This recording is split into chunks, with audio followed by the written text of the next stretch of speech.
pour aller à la robine, il faut monter. Voilà. Et on monte vite, quoi. Ben, à mon avis, trop.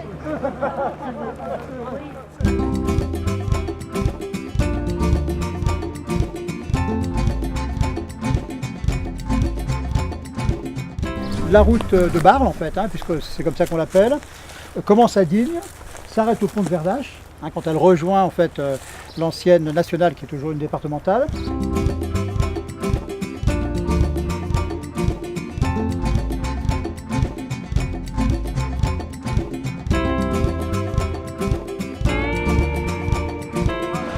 Ça sont des roches siliceuses. Là vous avez une couche avec du charbon, ça brille.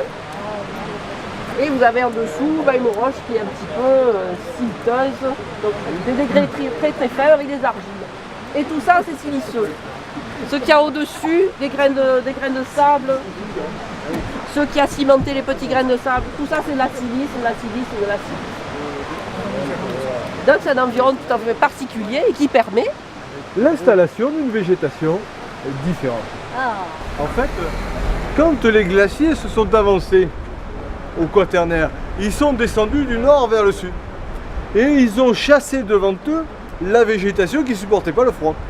Et comme on a dit aussi que la clue de Barle c'était une barrière climatique, on va avoir des arbres qui nous racontent, qui nous parlent aussi de cette histoire du climat. Ce sont les genévriers. Il y en a deux là. Il y en a deux. Ouais, là. Je ne sais pas contre jour, mais. Il y en a un autre ça qui dépasse, qui est pointu là. Voilà, il y en a un autre là aussi.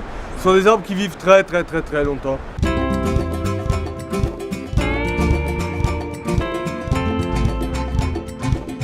Là, si on montait dans le gris, là au-dessus du rouge, on trouverait des ammonites. Et on trouverait peut-être l'équivalent de la nappe, de la dalle de Digne avec ses ammonites.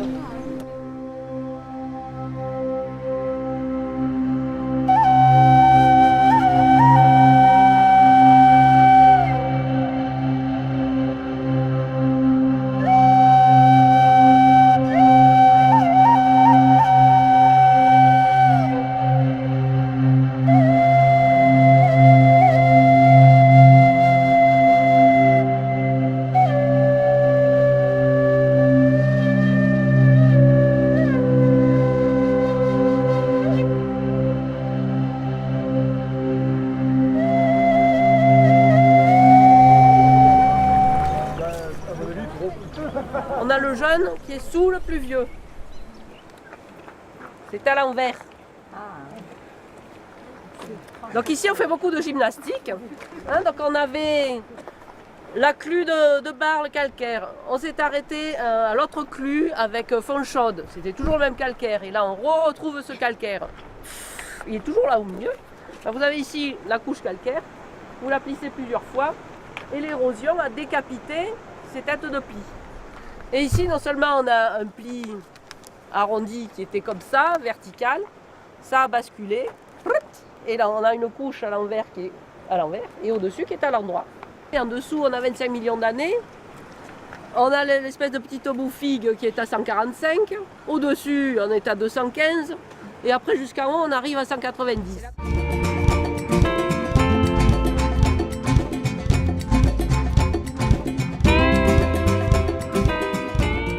C'est pour ça que les artistes, par exemple, ne veulent pas qu'il y ait des panneaux à côté de leurs œuvres. Au fond, peu importe qu'on les voit ou qu'on ne les voit pas.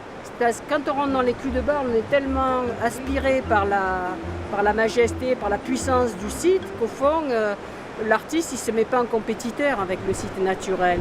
Et donc, il va le jouer d'une manière très modeste. Et c'est le choix qu'a fait l'artiste anglais qui s'appelle Andy Goldsworthy, c'est qu'il a installé une sentinelle dans un petit creux. Il est fort possible que c'était déjà un abri de cantonnier pour mettre le sel, pour faire une halte. Donc Andy Goldsworthy, il a répondu à une commande qui était une commande de la réserve géologique d'Haute-Provence, c'était de signaler les trois vallées qui permettaient de rentrer dans un territoire protégé.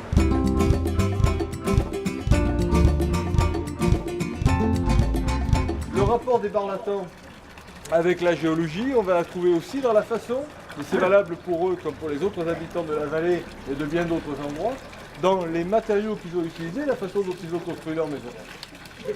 En particulier, ici, on a du gypse, et ce gypse a été utilisé pour fabriquer du plâtre.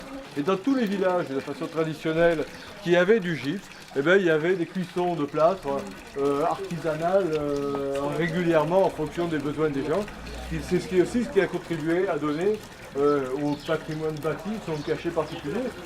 Et au 19e siècle, sans doute dans la deuxième moitié du 19e siècle, pour faire un petit peu riche, on a l'idée d'utiliser ces ardoises de Barle et ça va donner aussi à nos maisons un cachet particulier. Les hameaux de montagne étaient regroupés et les toits de chaume qui avaient un incendie, c'était le hameau qui passait. Voilà. Donc il y a eu des directives préfectorales, je crois comment ils appelaient ça, à l'époque pour inciter à mettre des toitures en ardoise.